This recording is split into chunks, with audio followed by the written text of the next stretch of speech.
Hello everyone, मैं Hitesh Thakur PSM education में आपका हार्दिक स्वागत करता हूं। आज हम मैथमेटिक्स के अंतर्गत ऐसी संख्याओं का वर्गमूल निकालना सीखेंगे जो कि परफेक्ट स्क्वायर नंबर नहीं है, जो कि पूर्ण वर्ग संख्या नहीं है। यानी ऐसी संख्याएं जो अपूर्ण वर्ग संख्याएं हैं, नॉन परफेक्ट स्क्वायर नंबर है, उनका वर्गमूल कैसे निकाला जाता है। और साथ ही हम देखेंगे दशमलव वाली संख्याएं यानी डेसिमल नंबर का स्क्वायर रूट कैसे निकालते हैं। तो चलिए स्टार्ट करते हैं। तो चलिए अब हम निकालते हैं नॉन परफेक्ट स्क्वायर नंबर का स्क्वायर रूट बिना भाग विधि के बहुत ही कम समय में। जैसे हमें निकालना है वर्गमूल 3 का मान बिना भाग विधि के बहुत ही कम समय में। कैसे निकालते हैं देखेंगे। ये जो 3 है इसके किनारे की एक पूर्ण वर्ग संख्या देखते हैं। तो 3 के किनारे की एक पूर्ण वर्ग संख्या देखें तो वो संख्या हमें दिखी 4। 4 3 के किनारे की पूर्ण वर्ग संख्या है, तो हम 4 को यहां लिख देंगे। 4 से कितना कम है ये 3? 4 से 1 कम है, तो 1 को कम कर देंगे और इस 4 को हम वर्गमूल के अंदर लिख देंगे।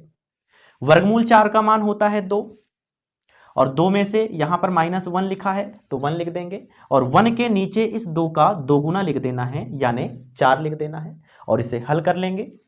2 ऋण 0.25, 1/4 की वैल्यू 0.25। 2 में से 0.25 को घटाया तो 1.75, ये इस वर्गमूल 3 का मान कहलाएगा यानी 1.75 इसका आंसर होगा। चलिए हमें निकालना है वर्गमूल 5 का मान। वर्गमूल 5 का मान निकालना है तो हमें क्या करना होगा, हमें देखना पड़ेगा इस 5 के किनारे की एक पूर्ण वर्ग संख्या। तो 5 के किनारे 4 भी एक पूर्ण वर्ग संख्या है और 9 भी है। हम इसे 4 से भी हल कर सकते हैं और 9 से भी हल कर सकते हैं। तो यहां पर हम लिख देते हैं सबसे पहले तो 5 के किनारे की एक पूर्ण वर्ग संख्या 4 लिख देते हैं। 4 में कितना जोड़ने पर 5 आएगा? 4 में 1 जोड़ने पर 5 आएगा। तो यहां पर हम +1 लिख देंगे और इस 4 को हम रूट के अंदर लिख देंगे। √4 की वैल्यू होती है 2 + 1 और इस 1 के नीचे इस 2 का दोगुना लिख देना है यानी 4 लिख देना है। 2 धन 0.25 यानी 2.25 यानी वर्गमूल 5 का मान होगा 2.25। चलिए देखते हैं वर्गमूल 8 का मान कितना आता है। हमें निकालना है वर्गमूल 8 का मान। तो वर्गमूल 8 का मान निकालने के लिए हमें देखना है कि 8 किसके किनारे की पूर्ण वर्ग संख्या है। तो 8 के किनारे की पूर्ण वर्ग संख्या 9 भी होती है और 4 भी होती है। चलिए हम इसे 9 से हल करते हैं, जो ज्यादा किनारे हैं हम उसको सुविधा के लिए ले लेते हैं। तो 8 के किनारे की पूर्ण वर्ग संख्या है 9 और 9 से कितना कम है? 8, 1 कम है तो 1 माइनस कर देंगे। इस 9 को हम रूट के अंदर लिख लेंगे। √9 की वैल्यू होती है 3 -1 और इस 1 के नीचे में इस 3 का दोगुना लिख देंगे यानी 6 लिख देंगे।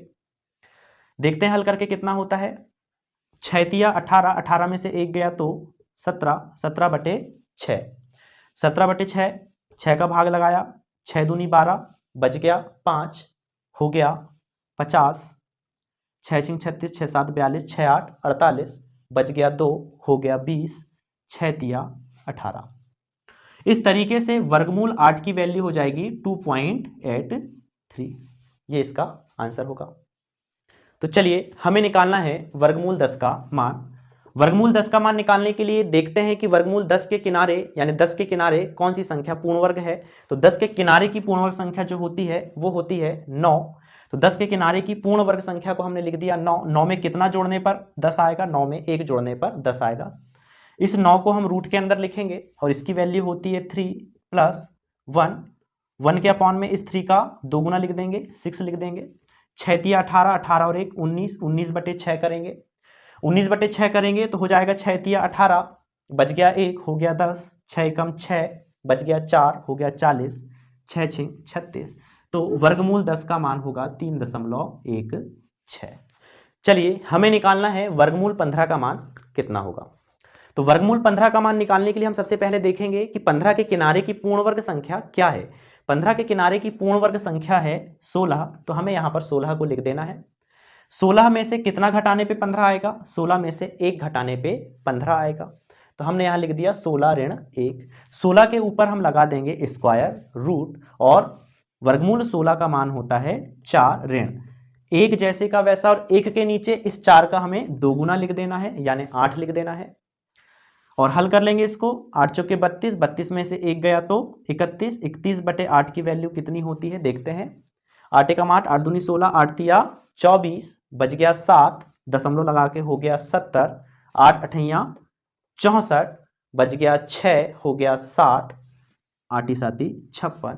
इस तरीके से वर्गमूल 15 का मान होता है 3.87, 3.87। तो इस तरीके से कोई भी अपूर्ण वर्ग संख्या हो, हम उसका स्क्वायर रूट इस तरीके से निकाल सकते हैं।